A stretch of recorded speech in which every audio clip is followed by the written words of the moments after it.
Hey, how's it going everyone? Welcome back to Keeping Fish Simple. So in today's vlog we're going to be doing a few things. If you look around me, the room might look a little bit brighter and my hair's also starting to look really long, so I might need to get that cut. But the whole room is a lot brighter because I've done a little bit of work off camera and we've upgraded the lighting on the other side of my fish room, so on the grow out side. So I'm going to flip around the camera and show you guys what's been happening. So here's what the fish room's currently looking like. Now you can see the floor's a little bit grubby and we're going to have to give this a hose out very soon, but this is what the fish room's looking like now. So all these tanks used to be without lights literally a couple of days ago, and I'll flash up a video and show you guys what it used to look like, but now we've installed some lights and everything's starting to look fantastic. So we're using these LED floodlights. These are really, really cheap ones. I think they're like Arlic brand and they're only 1200 watt floodlights, and these guys are very, very good for all my aquariums. So I use them on this side, which looks a little dark because we've got just tons of duckweed growing over the top of all those aquariums, but over here everything's starting to look a lot better. So this stuff just made the fish room come alive. Like, adding lighting to this fish room has been probably the best thing that I've done to it since basically building it. It's just made it look a whole lot more alive, and you can see all the fish really well. You can see up here we've got all of our black rams and they just look phenomenal. Like, if you look over here and we do this, you can see just how good they look. Everything looks fantastic. We can actually see the stocking of everything, and everything's going to look a whole lot greener. So the reason we've added the lighting is, first of all, so we can see everything, but the other reason is also so that it's easier to cull, and the main reason is that we can add plants to the bottom of these tanks, and it'll help with the natural filtration of the tanks and make a lot more stable aquariums, and hopefully meaning we can either stock the aquariums with more fish or just have more plants growing in them and do less water changes and just have more oxygenation in the water. So I'm very, very hopeful for how this is going to turn out, and we're going to be using a lot of this stuff here. So this is Ambulia or Cambomba.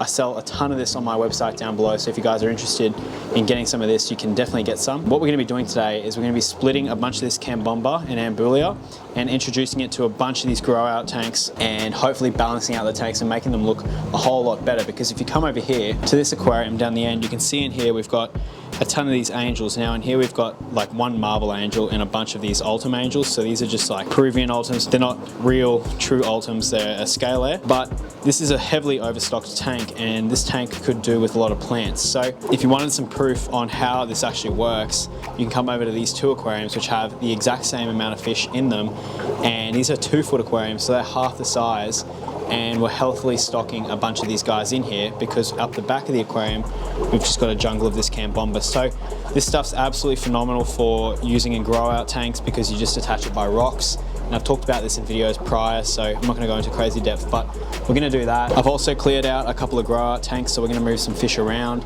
and yeah, we're just going to get to work. So let's get to doing some jobs.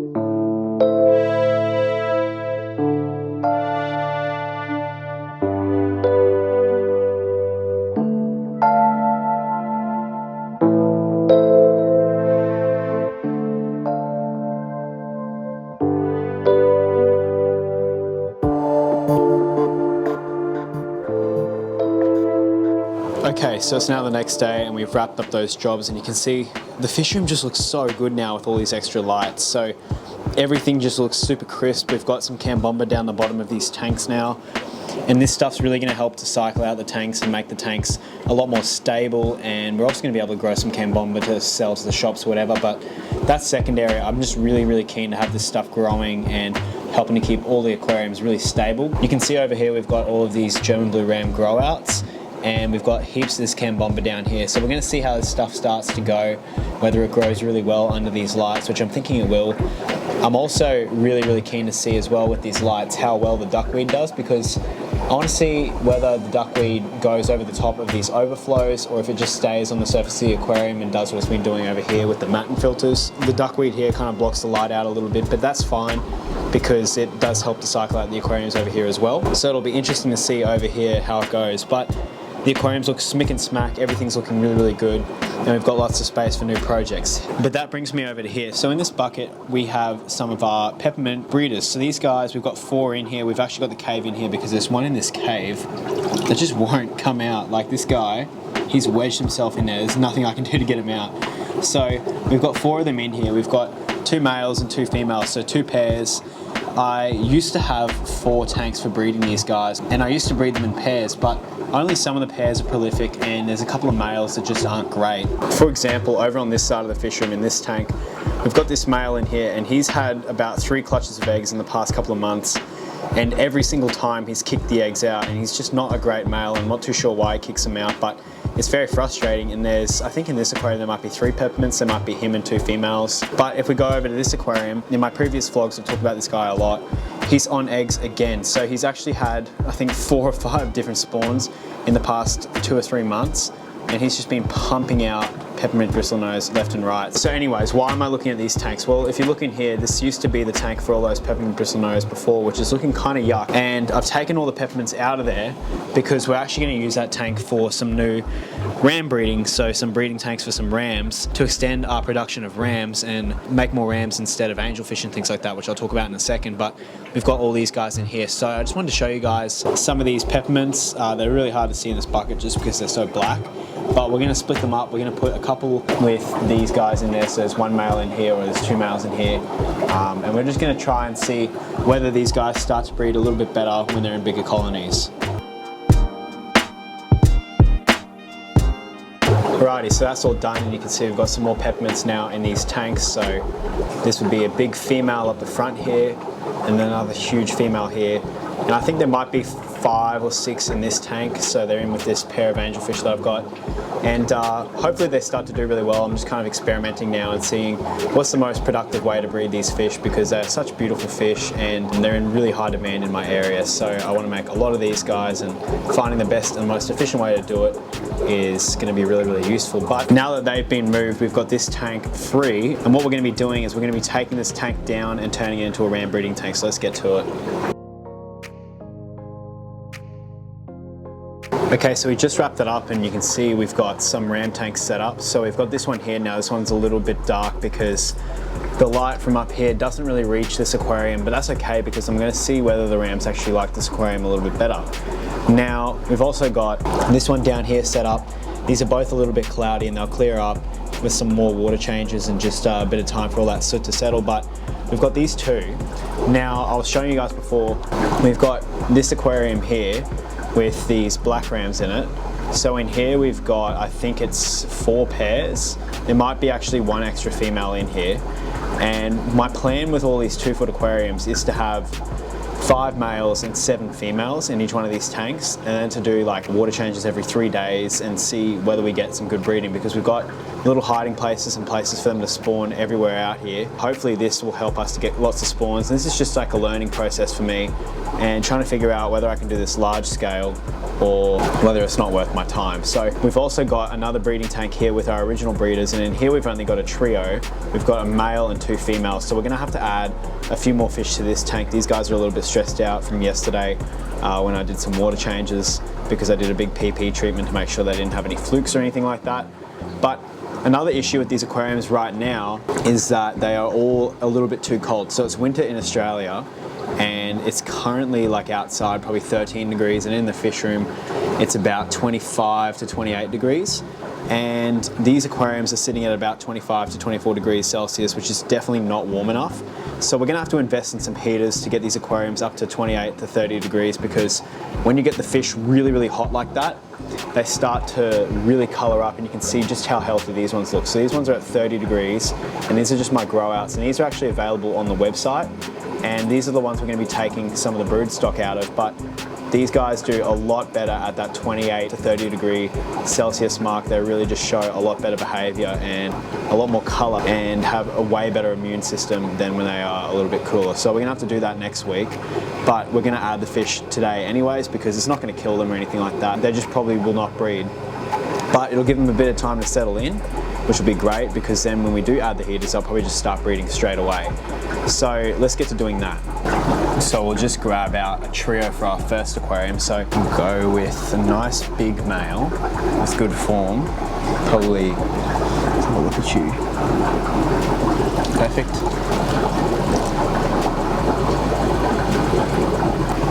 And this really dark female here. And then get one more nice female here as well.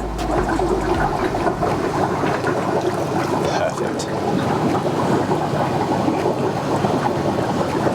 Okay, well that's all done and our tanks are now set up with our new rams. And you can see some of the guys are starting to pair off. So these are just the blue blacks. Now, you might be wondering, why am I not breeding the midnights yet? And the reason for that is because these guys actually grow a little bit quicker and the midnights might take a little bit longer to reach sexual maturity, maybe a couple of months. And I'm also gonna do a lot of experimenting on these guys and seeing what the best ratios are and things like that, so that when the midnights are ready to start breeding, they do really, really well. So these are just the temporary tanks for the testing before we try and breed a lot of these midnights together, which is going to be quite a bit of a challenge, I think. So you can see these guys are the exact same age, but they're quite a little bit smaller. They actually have been spawning.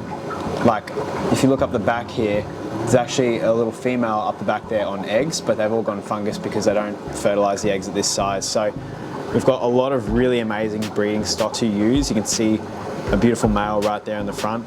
And we will be breeding these guys. We just have to grow them out a little bit longer, but these will eventually turn into our breeding stock and we'll cycle out these guys and just breed only the midnights together. But I just want to do a lot of experimenting and see which fry are stronger, which gives me the most midnights, because the end goal is to create as many of these super black ones as we can, because these ones are very, very beautiful fish, but obviously not worth as much as the midnights are because they're just so rare, the midnights. So we've boosted up the colonies.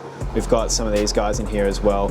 And we're going to be getting some heaters and filling these tanks up with heaters and trying to get them really, really warm. But for now, we've got 4 tanks with rams in them and 3 tanks that we'll be using to hopefully be breeding these rams. Okay, so it's a few days later and we've just done a massive cleanup of the fish room. I've just given it a massive hose out. Basically the way I do that is just like a butcher. I just take everything out of the fish room, give it a good hose out, give it a good scrub, and then it's normally good for a couple of months depending on how dirty I get this place. Now, as this vlog comes to an end, I thought, a lot of people ask me, what does it take to take care of a fish room on a daily basis? And I'm going to show you guys exactly what I do every time I come in and visit this fish room. So I come in twice a day. I normally come in the morning and the night. Sometimes I don't come in, which is very rare. That's only if I'm on like a holiday or a break. And most days I come in the morning and the night, and I start off doing a few things. So I'm going to take you guys along for that process. Before we start off anything, you can see just how good the room looks with these extra lights. I mean, this place is literally turning into a little lab, and it's exactly what I imagined it would be when I first started thinking of making this fish room, and it's just really come out and turned into a massive fish place that I'm really, really enjoying being in, and it's been a lot of fun. So first of all, every morning when I come in, I open up the fish room. I first of all go around and check and make sure everything's okay. I go through all the tanks, have a look at everything. This is all before I start doing any work. I go in, look at all the fish, make sure they're all healthy, make sure there's no dead ones, because every now and then there's a few dead ones and you have to take them out and stop them from murking up the water. But we go through and have a look, and then the first thing I do after that is I go and I come over to here, which is where I hatch my baby brine shrimp, and I come over to one of these hatcheries, and normally depending on which hatchery it is, we harvest the baby brine shrimp from the hatchery to feed all of our little fry, which are in these systems over here. So I've shown these systems a lot. We've got some baby angels in here, and there's just a lot of baby fish in here that need to eat little tiny itty bitty baby foods when they first start out their life. So baby brine shrimp's normally a great option for all of these guys to get them growing really, really well. So the first thing I do is come over here, unhook the air, and harvest our baby brine shrimp. So we'll take all the brine shrimp out of the hatchery. So once they hatch, people have shown this all over YouTube before, so once they hatch, they come down to the bottom of the container or the hatchery, whatever you're using, and they're really easy to harvest. Then you get like this orange liquid, and what I do is I normally just eyeball it, and I've got a pretty good idea now of how much brine shrimp to feed into each little container, judging by how many fry there are. And I'll just go around and make sure all the fry get some baby brine shrimp. Now, this is the most important part of like the whole entire feeding process, because out of the whole fish room, all the brood stock could go probably like a week without eating. Like, not that I'd ever do that to the brood stock, and most of the other grow outs could go like 3 or 4 days easily without eating, but these babies can only go about 24 hours without eating. In some instances they can go a little bit longer. Like if I turn all the lights off for a couple of days, they normally are just okay, but I really don't like to do that to them. And keeping them really consistently fed is the best thing to do for their growth. You get the least amount of defects and you get really healthy fry, especially with things like angelfish and rams and stuff like that. It's super, super important. So I go around with all of this and make sure everyone gets a bite to eat. This stuff is just absolutely phenomenal for them. If you're thinking about breeding any fish, like there is no way you could breed fish really, really well without having baby brine shrimp in your arsenal. It's just so, so useful. So you can see I've got a little bit left here, so we're gonna go over the other side of the fish room and continue feeding this stuff. Another thing that I do is, that sounds really bad. Another thing that I do is I feed Hikari first bites to a lot of stuff. So in particular, I feed that to really small rainbow fish fry. I also feed it to stir-by Koi fry. So I just go around with a little spoon and I get my packet of first bites, and we've got some little rainbow fish hatching out in this container here. So I'll just get this stuff. You can also use like a little paintbrush and things like that, but I just get this stuff and not a lot of it, and I just dust it over the top. They really don't need a lot of it. So this is just to get them through onto baby brine shrimp. I've also got some rainbow fish up in these hatcheries, so that's basically it for the fry. Okay, I also think it's really important to mention that every time I do change the baby brine shrimp and feed it, I have to reset it. Sometimes, like there's not many times I do it now, but sometimes back when I first started the fish room, I'd forget that and it was terrible. You'd ruin your whole system and your workflow. That's something really important to mention. But then the next thing I do after I've fed my baby brine shrimp the Hikari first bites, and basically all the small guys in the fish room have had a feed, I feed the slightly larger guys. Now we're on to the juveniles and the grow outs, and I was just going to come over to this tank and feed these guys some flakes. So I go between using flakes. I also feed every now and then my own homemade food, which is going to be in the link up in the top right hand corner or top left hand or whatever. And you guys can watch that video where I make the food. They love that, but they also love flakes. Today's meal is flakes. So these are just some German rams. If you have a look at this, ready? These guys go absolutely nuts. Look at that. It's so mesmerizing. So I don't overfeed, I try to underfeed, and if I notice they're not getting enough food, then I'll just bump it up a little bit, but they don't really need a lot, and these guys will go crazy for it. So we'll go around and we'll feed everyone.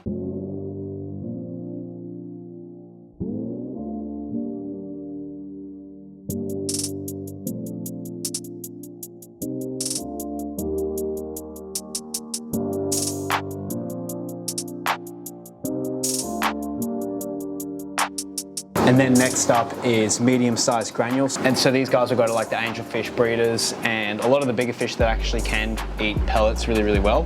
So feed that there.